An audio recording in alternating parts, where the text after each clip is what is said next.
वर उच्चवर्णीय द्वेष जसा करतो ना, तसं त्या वार्डामध्ये राहणाऱ्या मुस्लिमावर कधीच नाही करत द्वेष. करतो का? तिथलच्या असणाऱ्या वेगळ्या बौद्ध धर्मावर मातंग समाजावर कुणावरच का त्या ठिकाणी द्वेष करत नाही, परंतु तो ओबीसी हिंदूवरच असणारा द्वेष करतो. मी त्याला म्हणालो की तुम्ही आमचा द्वेष करीत आलेला आहात, तुम्ही आम्हाला त्या ठिकाणी जातीवाद त्या ठिकाणी निर्माण केलेला आहे, आम्हाला आमचा वाटा तुम्ही मिळवून देत नाहीत. नाही म्हणले, हे चूक आहे म्हणले. अहो, ज्या नवबुद्धाचं काय झालं म्हणले तिकडे जाऊन, तसं तुमचं होणार आहे म्हणलं. म्हणलं काय झालं त्यांचं काय झालं म्हणलं. अरे तुमच्या लेवलला येऊन बसलेत ना म्हणलो. का हो साहेब, आम्ही कोणत्याही ऑफिसमध्ये जा, ब्राह्मण आणि आमचा बौद्धच आहे, तिसरा सापडतच नाही, ओबीसी तर नाहीच. बरोबर आहे? ही प्रगती नाही का? मी त्याला म्हणलो, ही प्रगती नाही का? तुमच्या स्टेट बँक, तुमच्या राष्ट्रीयकृत बँकेमध्ये म्हणलो 22 राष्ट्रीयकृत बँका, या देशाच्या 22 राष्ट्रीयकृत बँकेचा रिझर्व्ह बँकेचा अहवाल मी फोनवर सांगितलं होतं. रिझर्व्ह बँकेचा अहवाल 2003 ते 2010 पर्यंतचा हा मी बघितला म्हणलो. आणि या देशातल्या कॉर्पोरेटरने, तुमची बँक सुद्धा आहे म्हणलो त्याच्यामध्ये, या देशातल्या कॉर्पोरेटरने 2003 पासून तर 2010 पर्यंत या देशाच्या खजिन्यावर 6,00,000 कोटी रुपयाला बुडविला लागला. बरोबर आहे का नाही म्हणलं? रिझर्व्ह बँकेमध्ये बुडीत खर्च खाते तुम्ही टाकलेले आहेत ते लोक. जे कॉर्पोरेटरचं असणारं कर्ज आहे ते बुडीत खर्च खाते राईटअप मध्ये त्या ठिकाणी टाकलेलं आहे. प्रत्येक अहवालामध्ये त्या ठिकाणी दिलेले, त्याची गोळाबेरीज जर केली 2003 आणि 2010 मध्ये, तर ती 6,00,000 कोटी. किती शून्य द्यायची आमच्या ओबीसीला गणित जमणार नाही. परंतु या बचतचं ते 10 पट आहे ती रक्कम. आणि मग त्यांना सांगितलं की आम्हाला तुम्ही कर्मकांड करायला लावतात, आणि तुमच्या ह्या देशामधले टॉप 10 कॉर्पोरेटर आहेत, टॉप 10 कॉर्पोरेटर आहेत म्हणलं, ते सगळे उच्चवर्णीय हिंदू आहे म्हणून. आणि त्या टॉप 10 कॉर्पोरेटरचा पगार 193.5 करोड रुपये आहे म्हणलं. वार्षिक वेतन 10 कॉर्पोरेटरचं या देशामधलं बघा, 193.5 करोड, प्रत्येकी 19 करोड रुपये पगार. आत्ता ते सर्वे झाला, त्या सर्वे कोणत्या कमिटीने केला, त्या सर्वेने सांगितला 37 रुपये का 36 रुपये.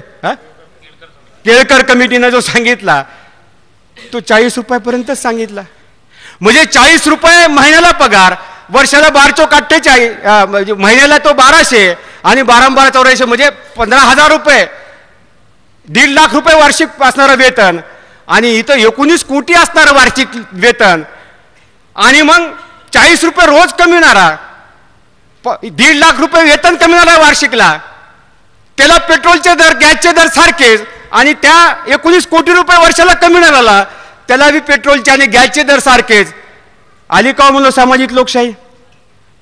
अरे मग असं करून होणार नाही म्हणले उपरे साहेब तुम्ही धर्मांतर. म्हणलं ही चर्चा फोनवर होणार नाही, आपण चर्चेला बसू, उघड चर्चेला आपण बसू. असं कुणी जर आता कोणतरी म्हणलं की ही चर्चा झाली पाहिजे, उपरेची तयारी आहे, हे अभियानाची तयारी आहे इथल्या उच्च वर्णीयाबरोबर चर्चा करायला, उघड चर्चा करायला तयार आहे. हा कला तुम्ही त्या ठिकाणी सुरुवात केलेला आहे. आम्हाला त्या ठिकाणी पदोपदी या ठिकाणी अडवून इथल्या उच्च वर्णीने केलेली आहे. या देशामध्ये 5,75,000 मंदिर आहेत. किती? 5,75,000. आणि 5,75,000 मंदिरामध्ये 12,500 मेट्रिक टन सोने कुठून आलंय? ज्यावेळेस हे सोनं मोजायला काढलं त्यावेळेस सुप्रीम कोर्ट म्हणतो की मोजू नका.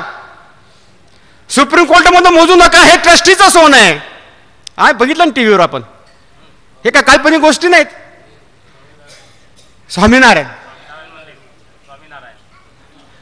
स्वामीनारायणचं. आणि मग जर सोनं त्या ठिकाणी मोजून देत नाही, हे ट्रस्टीच्या मालकीचं आहे, आणि सुप्रीम कोर्ट म्हणतं त्याला सील करा, म्हणजे सुप्रीम कोर्ट कुणाचं आहे? इथलं असणारं प्रशासन कुणाचं आहे? इथलची संसद कुणाच्या हातामध्ये? या देश जोपर्यंत भटमुक्त होत नाही तोपर्यंत भारत मुक्त होत नाही, लक्षात ठेवा.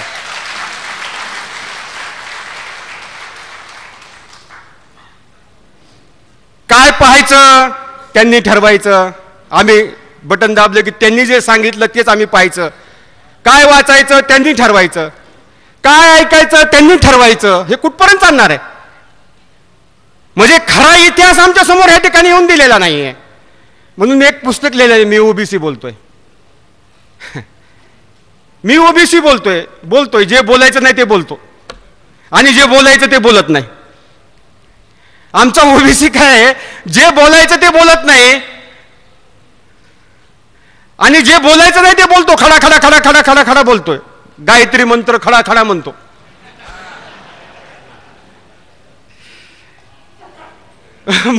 गायत्री मंत्र आमच्या जातीमध्ये आम्ही म्हणणार आहोत. गायत्री मंत्र बंद करा, नाही तुम्ही गायत्री मंत्र म्हणण्यापुरता बाहेर जाईल.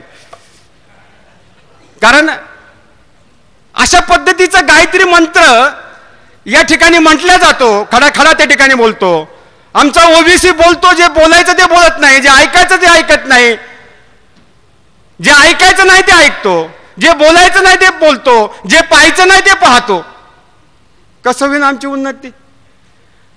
म्हणजे इथालच्या व्यवस्थेने आमच्या समोर ते आणून दिलं नाही. कारण आमचे मीडिया जो आहे, प्रिंट मीडिया, आमचा इलेक्ट्रॉनिक मीडिया, ट्रॅडिशनल मीडिया, आमचा होकल मीडिया, म्हणजे बघा बटन लावले की होकल मीडिया, कोणतरी बाबा असतोच, तो local media, traditional media, print media, त्या सगळ्या मीडियावर आम्हाला जे काही नाही पाहायचं ते त्या ठिकाणी दाखवलं जातं. कशी होऊन आमच्या ब्रेनची असणारी. म्हणून मी ओ माय गॉड बघा म्हणलो होतो, सगळ्याला SMS केला होता. काही लोकांनी सांगितलं शेवटी घोटाळाच केला. अरे मला तेवढा जाऊ द्या घोटाळा, बाकीचं पहा. कृष्ण दाखवला मलाच. म्हणजे हे मानसिक गुलामगिरी या ठिकाणी होतीये. म्हणून आपण बाबासाहेब म्हणाले होते त्यांच्या भाषणामध्ये, आधी उन्नती का आधी धर्मांतर. बरेच लोक आमचे साहित्यिक म्हणतात की या अगोदर तुम्ही आर्थिक उन्नती करून घ्या, नंतर बघा धर्मांतरचं, नंतर बघा म्हणले धर्मांतरचं. माझं उदाहरण सांगतो मी तुम्हाला. मी MSc झालो प्राणीशास्त्रामध्ये. नोकरीसाठी अर्ज केला. गोक्षे साहेब इथं गेवराईला मी नोकरीला लागलो. पार्ट टाईम ठेवलं. लग्न झालं. MSc म्हणून मला माझी पत्नी मिळाली, नाही तर मी MSc झालो प्राध्यापक नसलो असून मला कोणी दिलं नसतं. कारण आमची मानसिकता आहे नोकरीवाल्याला मुलगी दिली पाहिजे. आणि मग त्या ठिकाणी माझी हक्काची रजा मी घेतली आणि हक्काची रजा वापरली म्हणून मला त्या ठिकाणी अनपेड असणारा पगार केला. मी रिझाईन दिली त्या ठिकाणी.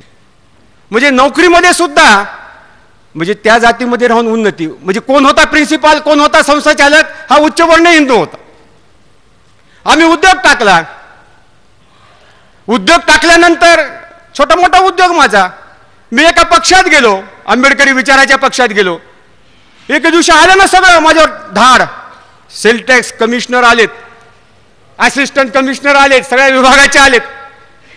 ज्या हिंदू धर्मामध्ये राहतो त्या हिंदू धर्मामध्ये राहून मी एखादा जर काही उन्नती करायचं जर त्या ठिकाणी ठरवलं तर हे घडलेले अनुभव सांगतो मी तुम्हाला. सेल टॅक्सची धाड पडली साहेब.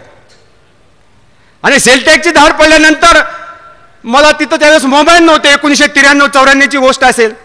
त्यावेळेस ते मोबाईल होते तर आपले फोन होते. तर फोन आला कुणाचा तरी मला आणि मी त्याच्यावर जय भीम म्हणलो. जय भीम म्हणल्यानंतर त्याला ते जय भीम होते अधिकारी.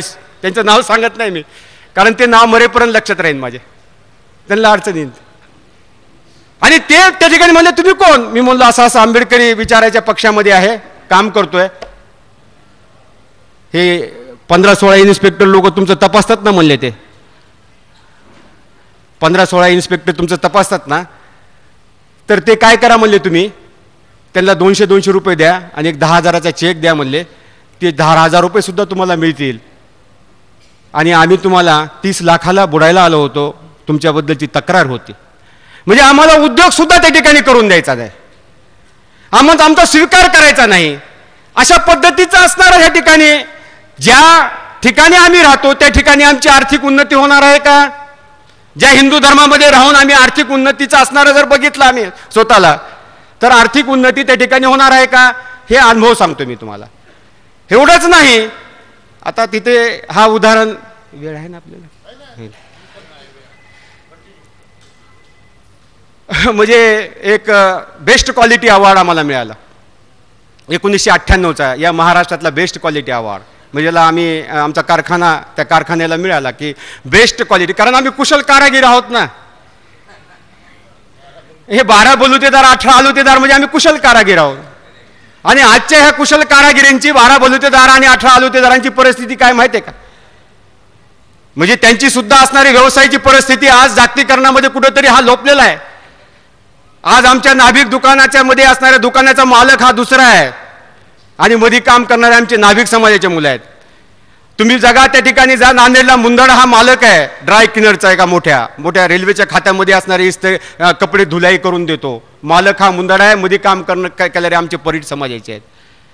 आमचे विणकर आहेत, मोठे मोठे मोरारजी देसाई मिल आहे, मालक दुसरा आहे, मध्ये काम करणारे आमचे विणकर आहेत. आमचे ह्या बलुतेदारांचे उद्योग त्या ठिकाणी बसलेले आहेत. आणि ह्या कुशल कारागिराला पत नाही. कारण पत नाही कशामुळे नाही? तुमची जनगणना झाली नाही ना. जनगणना झाली तर तुम्हाला 52% हिस्सा मिळालाच असताना, बचतमधला 52% हिस्सा मिळालाच असताना, आणि मग तो हिस्सा त्या ठिकाणी मिळत नाही. कर्ज आम्हाला त्या ठिकाणी बँक देत नाही, कारण आम्ही बलुतेदार आहे, आमच्याकडे शेती नाही कोलॅटरल सिक्युरिटी द्यायला. आणि त्यातून जर कोणी एखादा उद्योग टाकला त्या हिंदू धर्मामध्ये राहून, अशा पद्धतीच्या अडचणी त्या ठिकाणी उन्नतीच्या आड त्या ठिकाणी केल्या जातात. आणि त्यातून जर आम्ही त्या ठिकाणी क्वालिटीचा त्या ठिकाणी प्रॉडक्ट जर काढलं आणि नॅशनल अवॉर्ड आम्हाला त्या ठिकाणी जर मिळाला आणि दिल्लीला बोलवणं आलं, मला खूप आनंद झाला. अरे ओबीसीचा माणूस कुठंच नाही म्हणलो स्वीकारला कुणी, पण दिल्लीला मला बोलवलं, कारण तिथं सिलेक्शन करणारा उपरे कोण आहे, कोणत्या जातीचं त्याला माहीत नसतं. कारण आमचे पेपर्स आणि आमची जी क्वालिटी आम्ही जे प्रॉडक्टची करतोय ह्या क्वालिटीच्या पेपरवरून माझे सिलेक्शन झालं. विमानाचं तिकीट आमच्या फॅमिलीचं, तिथं विज्ञान भुवनमध्ये राष्ट्रपतीच्या हस्ते आम्हाला पुरस्कार. अरे म्हणलो मी मोठा झालो. 50,000 रुपये मिळाले विज्ञान भवनमध्ये, असंच मोठा हॉल आहे AC हॉल, विज्ञान भवनमध्ये राष्ट्रपतीच्या हस्ते मला पारितोषिक मिळालं. बाईट्स घेतल्या त्यावेळेस, तिथं बाईट्स होत्या, 2-3 चॅनल होते त्यावेळेस, काय जास्त नव्हते. आता म्हणलो आता काही नाही, मी मोठा झालो, आता मी बीडकडे गेल्यानंतर मला लोक म्हणजे माझा सत्कार करतील म्हणलो मी माझ्या गावाला गेल्यानंतर, कारण मला नॅशनल अवॉर्ड मिळाला. मी एकटा महाराष्ट्रातून मला त्या ठिकाणी पारितोषिक मिळालं. आता तिथं बीडला आलो, 1 दिवस झाले, 2 दिवस झाले, 3 दिवस झालं, कुणीच येणार माझ्याकडे, फुल द्यायला येणार, काय येणार. म्हणजे दुःख म्हणून नाही, म्हणजे माझा सत्कार केला म्हणून मला दुःख होतं असं नाही. पण कसं आहे की थोडं शोध घेत असतो मी, माझ्या कारणाचे शोध घेत असतो. का आले ना साहेब, हे लोक का आले नाही मला त्या ठिकाणी सत्कार करायला? तर मी म्हणलो मी शैक्षणिकदृष्ट्या थोडा पुढारलेलो, मी MSc झालेलो आहे. आर्थिकदृष्ट्या थोडाफार मी उद्योजक आहे, उद्योगपती मला म्हणतात समाजामध्ये. पण मी सामाजिकदृष्ट्या मागासलेला आहे, उपरी आहे, रंगारी आहे. आणि त्या बीडच्या परिसरामध्ये लोकांनी त्या ठिकाणी माझा सत्कार करायचा ठरविला होता. प्रदीप पाटील म्हणून लातूरचे अजून सुद्धा आहे, ते सांगतात की मी जाहीर पाटलाकडे गेलो होतो, ढवळे साहेबाला माहिती आहे, जाहीर पाटलाकडे गेलो होतो की उपरेचा सत्कार त्या ठिकाणी ठेवायचा आहे, त्याला त्या ठिकाणी नॅशनल अवॉर्ड मिळालं. तर तो जाहीर पाटील, त्याच्या बँकेचं नाव शाहू बँक आहे, त्याच्या बँकेचं नाव शाहू बँक आहे, शाहू नागरी सहकारी बँक आहे. त्या शाहू महाराजांच्या विचारावर असणाऱ्या बँकेचा असणारा जाहीराप्पा म्हणतो की उपरे काय आपल्या जातीचा थोडाच आहे, तो महारामांगाच्या पक्षामध्ये काम करतो, त्याचा कशाला सत्कार करायचा. हे प्रदीप पाटलांनी मला सांगितलं. तो मला मी 96 कोळी मराठा आहे, मला तळपायची आग मस्तकाला गेली म्हणले. मी परत आलो, मला नंतर सांगितलं 1 वर्षांनी प्रदीप पाटलांनी. म्हणजे ही मानसिकता आहे. ह्याच्या उलट मी सांगितलं तुम्हाला उदाहरण, शाहू महाराजांनी हत्तीवर मिरवणूक काढली ना माझ्या भीमरायाची. एवढंच नाही तर मुंबईला शाहू महाराज स्वतः आले बाबासाहेबांना भेटायला. बाबासाहेब म्हणले अरे राजे तुम्ही मला बोलले असं मी आलो असतो ना, तुम्ही कशाला आलात? म्हणजे खाली हातरायला सतरंजी पण नव्हती, फाटकी सतरंजीवर राजे बसले, त्यांना काकवाड वाटू लागलं माझ्या भीमरायांना. मग त्या रयतेचे राजे शाहू महाराज काय म्हणतात, अरे भीमराया मी रयतेचा राजा जरी असलो तरी तू ज्ञानाचा राजा आहे, म्हणून मी तुझ्या घरी आलो. ओबीसी मधल्या ज्ञानाची कदर इथालचे उच्चवर्ण हिंदू करतात का? मला सांगा, करत नाही. कोणाचं? हा आमचे ढवळे म्हणतात की बँकेमध्ये परवा माझी बँक आहे एक, म्हणजे ते नाव गणराज ठेवलेले आम्ही.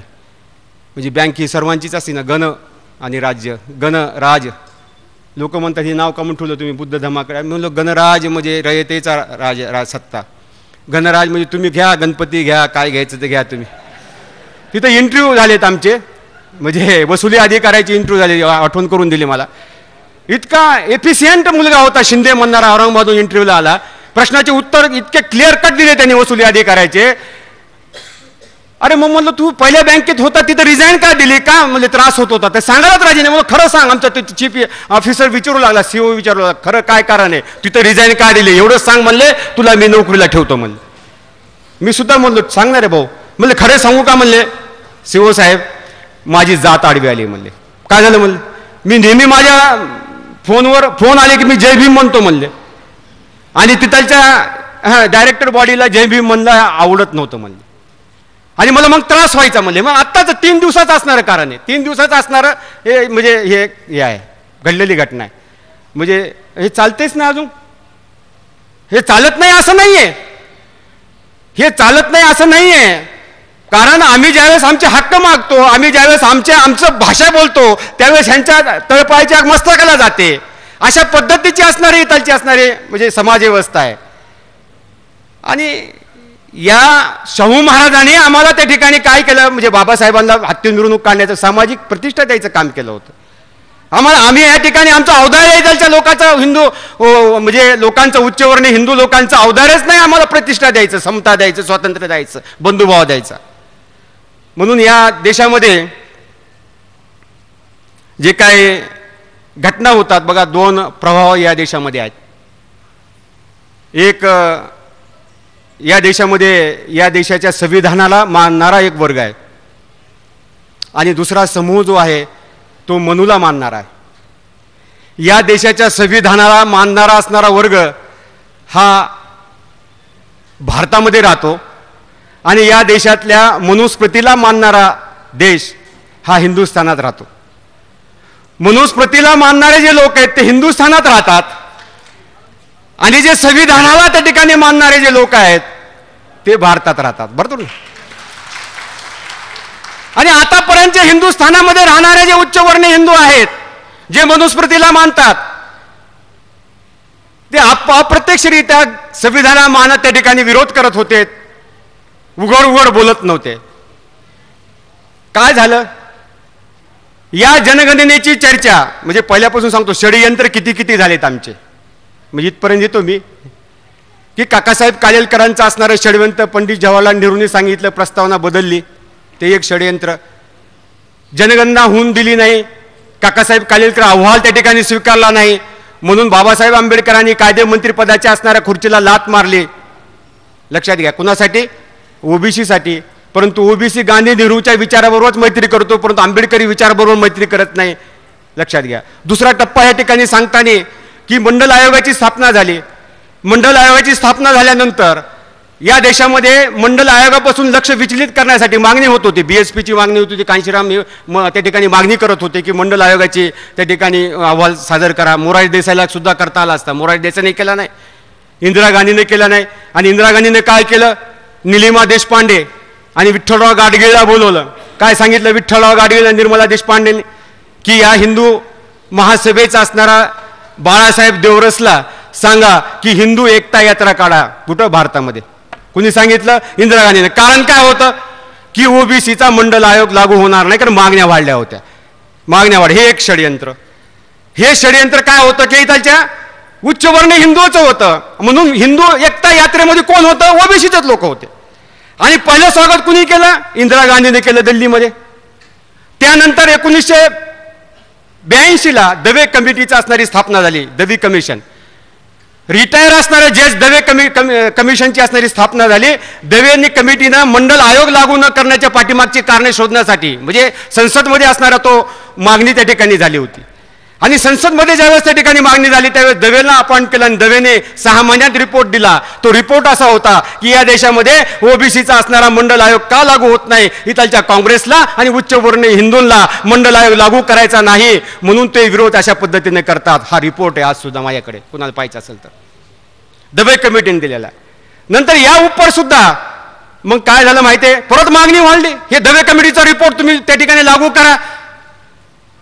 तर ही मागणी वाढू लागली म्हणून त्यांनी काय केलं, एक सिन्हा नावाचा असणारा सिनियर ऑफिसर मिलिटरीचा असणारा म्हणजे जनरल होणार होता, मुख्य होणार होता या देशाचा मिलिटरीचा, त्याला डावललं आणि पुण्याचा वैद्य घेतला, मिलिटरीचा वैद्य, त्याचं नाव विसरलो मी, अरुण कुमार वैद्य. अरुण कुमार वैद्यला त्या ठिकाणी घेतलं आणि अरुण कुमार वैद्यला कशामुळे घेतलं, तो ज्युनियर होता, त्या सिन्हाच्या पेक्षा ज्युनियर होता, बिहारच्या सिन्हाला डावललं आणि त्यांनी अरुण वैद्यला पुण्याच्या घेतलं. त्याचं कारण काय होतं की मंडल आयोगाला पासून लक्ष विचलित करायचं आणि शिखाच्या सवर्ण मंदिरावर ब्ल्यू स्टार ऑपरेशन करायचं. मोठे गाम यांनी सांगतो बरं का मी तुम्हाला, म्हणजे ओबीसीचे हक्क मिळू नये, तुमच्या देशाचं लक्ष विचलित व्हावं म्हणून शिखाच्या मंदिरावर ब्ल्यू स्टार ऑपरेशन इंदिरा गांधीने केलं. कारण होतं ओबीसीचा असणारी हक्क त्या ठिकाणी मिळवून द्यायचे नाही. नंतर कसा तरी व्ही.पी. सिंगांनी असणारा मंडल आयोग लागू केला, तिथं षडयंत्र आलं. तिथं षडयंत्र काय आलं की इंदर सहानी, तो उच्चवर्णीय ब्राह्मण, त्यांनी एक रिट पिटिशन केलं आणि त्या रिट पिटिशनमध्ये म्हणजे बिगर ओबीसी, त्याला काय हक्कच नाही, आणि त्यांनी त्या रिट पिटिशनमध्ये काय केलं, त्या 9 जजेसपैकी 6 जजेसनी काय सांगितलं की 50%ची बॅन त्या ठिकाणी केला, 50%च्या पुढे तुम्हाला आरक्षण मिळणार नाही. बरं का, संविधानात 16(4) किंवा 15 हे अशा काही कलम जर बघितले आम्ही, त्या कलमामध्ये कुठंच असं सांगितलं नाही की, कारण इथलचं न्यायालय काय करतं, पॉलिसी समजा त्या पद्धतीनं त्या ठिकाणी जर निभावित नसेल, अंमलबजावणी होत नसेल तर तिथं रोख लावण्याचा असणारा अधिकार न्यायालयाचा असतो. संसदचा अधिकार आहे तो पॉलिसी बदलण्याचा. त्यांनी पॉलिसीच मेकिंग केली तिथे. कुणी, सुप्रीम कोर्टाने काय केली, 9 बेंचने की 50%ची बाउंड्री फेस केली, आर्थिक निकष लावला, क्रिमिनल लावला ना. आमच्या ओबीसीच्या नोकरदाराचं अपॉइंटमेंटमध्ये रिझर्वेशन दिलं पण प्रमोशनमध्ये म्हणजे रिझर्वेशन डावललं. म्हणजे संविधानाच्या विरोधामध्ये कंटेम केला. कुणी केला, न्यायालयाने केला. कंटेम ऑफ द कोर्ट करणारे आम्ही लोक केलं तर आम्हाला शिक्षा होती, परंतु या सुप्रीम कोर्टाच्या 9 जजेसनी कंटेम ऑफ कॉन्स्टिट्यूशन जर केलं असेल तर ह्याला कुणी बोलायचं, काय आहे का वकील साहेब, काय त्याला काही मार्ग आहे का? या देशाचं न्यायपालिका संसदचं जर अवमान करीत असेल त्यासाठी काही कायदा आहे का? हे केलं आहे ना. म्हणजे आम्हाला पूर्वी असं वाटत होतं की हिंदुस्थान आणि भारतामध्ये, हिंदुस्थानमध्ये राहणारा असणारा इथलचा असणारा मनोवादी लोक, इथलचे असणे उच्चवर्णीय लोक आणि भारतामध्ये राहणारे फुले शाहू आंबेडकरांचे विचाराचे लोक, हे 2 समूह अप्रत्यक्षरित्या यांच्यावर हल्ले त्या ठिकाणी सुरुवात होती. परंतु उघड केव्हा झालं, आर्थिक भ्रष्टाचाराचा मुद्दा येतो, अण्णा हजारे आणि रामदेव बाबाला आणलं जातं. कारण काय, हे 3रं 4थं म्हणजे हे षडयंत्रच आहे. कारण काय, ओबीसीची जनगणना, ओबीसीच्या जनगणनेपासून या देशाचं लक्ष विचलित करण्यासाठी रामदेव बाबा आणि अण्णा हजारेला त्या ठिकाणी आणलं जातं. बघा, संविधान सक्षम नाही का आर्थिक भ्रष्टाचार निपटून काढायला? आहे ना. कलमाडीला जेलमध्ये टाकलं होतं, शंकराचार्याला अटक केली होती. खूप मोठा असणारा संविधानामध्ये अधिकार आहेत ना संविधानाला. मग हे संविधानाला अधिकार असताना याला आर्थिक भ्रष्टाचाराचा लोकपाल बिल त्या ठिकाणी आणण्यात आलं आणि त्या लोकपाल बिलाच्या पडद्याच्या आडून किंवा आर्थिक भ्रष्टाचाराच्या पडद्याच्या आडून इथलच्या संविधानावर हल्ले अण्णा हजारेच्या टीम मधल्या असीम त्रिवेदीने केलेले आहेत. काय केले हे कुणाला माहित आहे? वेबसाईटवर corruption against India against corruption ही वेबसाईटवर हा प्रवक्ता होता अण्णा हजारेच्या टीम मधला. कोण? Aseem Trivedi. He is the म्हणजे प्रवक्ता होता. आणि हा प्रवक्ता रामलीला मैदानावरची लीला हे सर्व पेपरमध्ये द्यायचा. आता फार मोठा राजकीय पक्ष काढला त्यांनी, त्याच्या केसरीवाल वगैरे त्यांच्या टीमनं. आणि मग हा असीम त्रिवेदी ज्यावेळेस मुंबईमध्ये आला तुमच्या, आणि मुंबईच्या त्या कुर्ला त्या ठिकाणच्या असणाऱ्या परिसरामध्ये ज्यावेळेस त्यांनी त्या ठिकाणी वेबसाईट टाकली, त्या वेबसाईटचं नाव corruption against cartoon against the corruption. 24 डिसेंबरला काय टाकली? Corruption against cartoon against the corruption. त्या वेबसाईटवर काय दाखवलं? पूर्ण जगाचे असणाऱ्या जगाने बघितलंय. काय बघितलंय? कसाब नावाचा कुत्रा संविधानावर नैसर्गिक विधी करतो. ही ब्राह्मणी भाषा झाली, पण लघवी करतो आपली भाषा. जर माझ्या संविधानावर कसाब नावाचा कुत्रा लघवी करत असेल त्याचा अर्थ काय काढायचा? तळपायाची आग मस्तकाला जाते ना.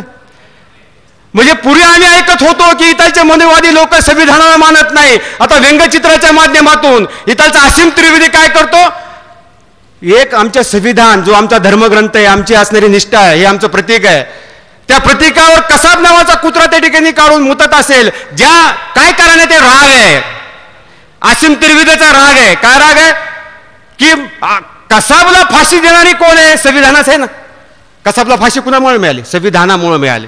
आणि तो राग व्यक्त करायची, करायची, लघवी करायची, हा राग म्हणजे कसाब श्रेष्ठ संविधान दुय्यम. हे कार्टून दाखविलं आम्ही इथं बसलेल्या लोकांनी पाहिला, म्हणजे ते वेबसाईट आम्ही बघतच नाही ना, ते काढलं. दुसरं एक काय दाखवलं कार्टून, संसद दाखवली.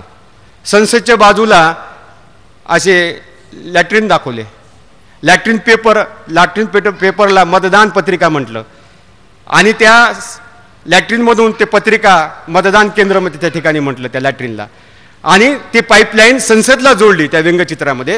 हे सांगितलं पाहिजे बरं का आमच्या लोकांना, माहीत नसतं म्हणून सांगितलं. कारण आमच्या NCERT मध्ये बाबासाहेबांना चापकानी मारला पंडित नेहरू, हे नंतर 60 वर्षानंतर आम्हाला माहीत होतं. हे आम्ही सांगितलं पाहिजे कुठेतरी. कारण त्या ठिकाणी संसदला नॅशनल टॉयलेट म्हटलं त्यांनी, म्हणजे पाईपलाईन जोडल्यानंतर संसदला नॅशनल टॉयलेट म्हटलं. त्यानंतर आमची राजमुद्रा आहे, राजमुद्राच्या ठिकाणी 3 सिंह आहेत, ते 3 सिंहाच्या ठिकाणी कोले दाखविले. अशोक चक्राच्या ठिकाणी जे आमचा अस्मिता आहे, त्या अशोक चक्राच्या ठिकाणी काय दाखवले, डेंजर दाखवले, कवटी, आणि 2 हाडं दाखविले, जे म्हणजे ट्रान्सफॉर्मरवर बसलेले असतात ते डेंजर. आणि सत्यमेव जे ठिकाणी भ्रष्टमेव जे आहे ते अशा पद्धतीचं असणारं त्याचं विडंबन केलं. भारत मातेच्या वर असे दोन्ही हात पकडले आणि गँग रेप त्या ठिकाणी दाखवली भारत मातेवर. किती वाईट परिस्थिती, बोलायला सुद्धा लाज वाटते आम्हाला. हे ज्यावेळेस व्यंगचित्र बघितले आम्ही, त्या ठिकाणी फोटो स्टेट काढले, आणि कर्मधर्म सगळे RR पाटील होते बीडला, आणि RR पाटीलला दाखविलं की या भारतामध्ये अशा पद्धतीचा असणारा, मुंबईमध्ये महाराष्ट्रामध्ये हा असीम त्रिवेदी आमच्या प्रतीकेचा अवमान करतो, त्याच्यावर 124 देशद्रोहाचा असणारा गुन्हा दाखल करा. आमच्या खेळण्याच्या प्रकरणामध्ये मोर्चा काढल्या, तर मोर्चा काढल्यानंतर एका 90 वर्षाच्या 70 वर्षाच्या महिलावर 124 लावलेला, 124 कामठीला. म्हणजे आमचे हक्क मागायला आम्ही रस्त्यावर उतरतो खैरलांच्या प्रकरणामध्ये, म्हणजे आमच्या अस्मितेवर त्या ठिकाणी बलात्कार केला जातो, त्याच्यावर आमच्यावर म्हणजे हे केला जातो. तर अशा मोर्चामध्ये ते लोक मोर्चा घेऊन येतात, त्यांच्यावर 124 लावला जातो. आणि हा आमच्या इब्रत त्या ठिकाणी विषयावर टांगतो, आमच्या देशाचे प्रतीक त्या ठिकाणी टाकतो. तर ते 124 प्रमाणे 295 प्रमाणे धार्मिक भावना दुखविल्या म्हणून, नॅशनल इन्सल्टिंग 1971 सेक्शन 2 प्रमाणे त्याच्यावर गुन्हा दाखल करा. आम्ही RR पाटलाला म्हणालो, तर RR पाटीलने SP ला सांगितलं की हे गुन्हा नोंद करून घ्या उपरेचा. हेलिकॉप्टर गेल्यानंतर SP म्हणले जरा चौकशी करायला लागेल, पहा लागेल गुन्हेगार सापडतो का नाही. मी म्हणलो एखादा 302चा गुन्हा मर्डर झालेला आहे आणि गुन्हेगार सापडत नाही, तर अज्ञात इसमाच्या नावाने तुम्ही गुन्हा नोंद करून घेतात का नाही. तसा गुन्हा तुम्ही नोंद करून घ्या ना, की हे व्यंगचित्र काढलं अज्ञात इसमाच्या नावाने गुन्हा नोंद करून घ्या ना. नाही ऐकलं त्यांनी. बाबासाहेबांची घटना पाठीमाग आहे, आम्ही कायदे वाचलेले आहेत म्हणून आम्ही 156(3) खाली कोर्टात गेलो, JMFC कोर्टामध्ये, judicial magistrate first class court गेलो, आणि 156(3) खाली सांगितलं की हा असीम त्रिवेदीने गुन्हा केलेला आहे, आणि तो गुन्हा देशद्रोहाचा आहे, इथलच्या धार्मिक भावना दुखवल्याचा गुन्हा आहे, इथलच्या असणाऱ्या नॅशनल इन्सल्ट झालेली आहे, आणि हे एव्हिडन्स आहे आणि हे कलम आहेत. ह्याप्रमाणे गुन्हा पोलीस स्टेशन त्या ठिकाणी बीडचं नोंद करून घेत नाही. हे गुन्हा नोंद झाला पाहिजे. 156(3) खाली JMFC कोर्टाने गुन्हा नोंद करून घेतला, गुन्हा नोंद करून घ्या म्हणून त्या संबंधित पोलीस स्टेशनला आदेश दिले, आणि 5 जानेवारीला गुन्हा नोंद झाला. बघा, 5 जानेवारीला असीम त्रिवेदीवर गुन्हा नोंद झाला, आणि 1 महिन्याच्या आत JMFC कोर्टाने सांगितलं की त्या आरोपीला माझ्या समोर उभा करा, चार्जशीट मला दाखल करा. परंतु 8 महिने झाले तरी त्या ठिकाणी कोर्टामध्ये त्याला हजर केलं नाही.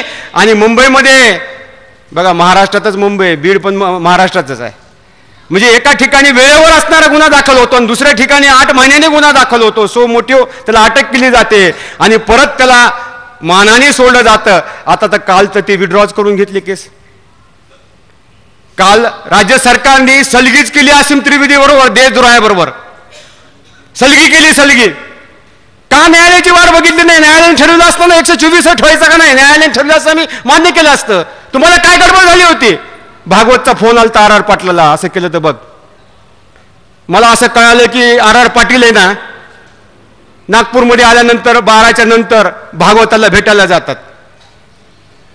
अशा पद्धतीचा असणारा हे असीम त्रिवेदी देशद्रोही असताना या देशामध्ये इथालचं सरकार त्याला प्रोटेक्ट करतं. ह्याचा अर्थ असा आहे की या देशामध्ये उच्चवर्णीय हिंदूच्या हातामध्ये असणाऱ्या या देशाच्या चाव्या आहेत. या देशाला, या देशाची घटना त्या ठिकाणी उच्चवर्णीय हिंदूला या देशाची जर घटना मान्य नसेल आणि या देशातला मूळ रहिवासी, ज्या मूळ रहिवासी या देशाची घटना त्या ठिकाणी मान्य त्या ठिकाणी करत असेल, त्याचं संरक्षण करत असेल, तर या देशामध्ये श्रेष्ठ कोण आहे? मनुस्मृती मानणारा आहे जो कमी संख्येनं आहे तो श्रेष्ठ का या देशाची संविधान मानणारा असणारा इथालचा असणारा मूळ रहिवासी श्रेष्ठ? मूळ रहिवासी श्रेष्ठ असताना सुद्धा या देशाचे निकाल न्यायपालिका इथालचा असणारा प्रशासन त्यांच्या बाजूने देत असेल तर आजची परिस्थिती राहुलजी वानखडेंनी जी सांगितली ही फार त्या ठिकाणची असणारी बिकट परिस्थिती आहे. म्हणून इथालचा मूळ रहिवासी राष्ट्राचा असणारे म्हणजे प्रेमाच्या पोटी या ठिकाणी राष्ट्राची असणारी उन्नती व्हावी, इथालचं राष्ट्र महासत्तेमध्ये यावं अशा पद्धतीची असणारी या ठिकाणी रोल करतो. आणि इथालचा मनुस्मृती मानणारा जो वर्ग आहे उच्चवर्णीय हिंदू हा राष्ट्राच्या विरोधामध्ये असणारी कारवाई करतो. म्हणून हे यांचं पितळ या माध्यमातून त्या ठिकाणी उघडं पडलेलं आहे. म्हणून वेळ या ठिकाणी झालं, अध्यक्षीय भाषण सुद्धा या ठिकाणी व्हायचं आहे. आपण या ठिकाणी ही परिषदेला मोठ्या संख्येने आल्या आहेत. बाहेर सुद्धा तेवढेच लोक आहेत, खाली सुद्धा तेवढेच लोक आहेत. सर्वांचं या ठिकाणी मी आभार व्यक्त करतो आणि माझे या ठिकाणचं भाषण बंद करतो. जय भीम, जय बुद्ध.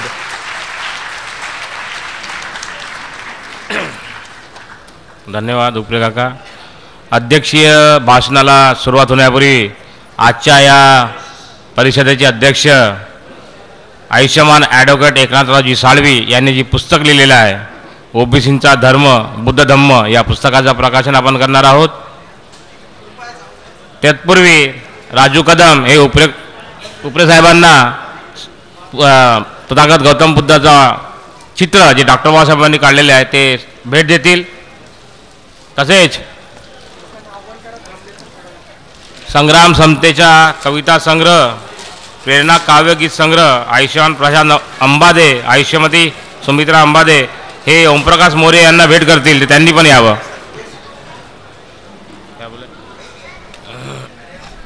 बाबासाहेबांनी स्वतः काढलेलं बुद्धाचं चित्र वनवंत उपरे सरांना भेट देत आहेत.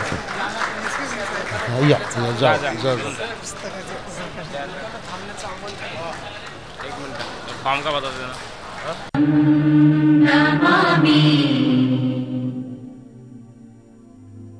धम्मं नमामि संघं नमामि. नमो तस्स भगवतो अरहतो समा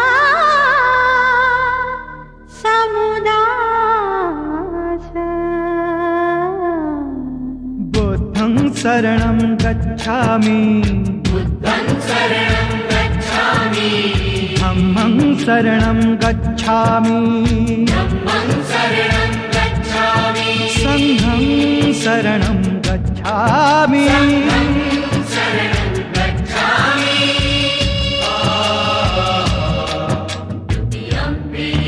बुद्धं शरणं गच्छामि, धम्मं शरणं गच्छामि, संघं शरणं गच्छामि.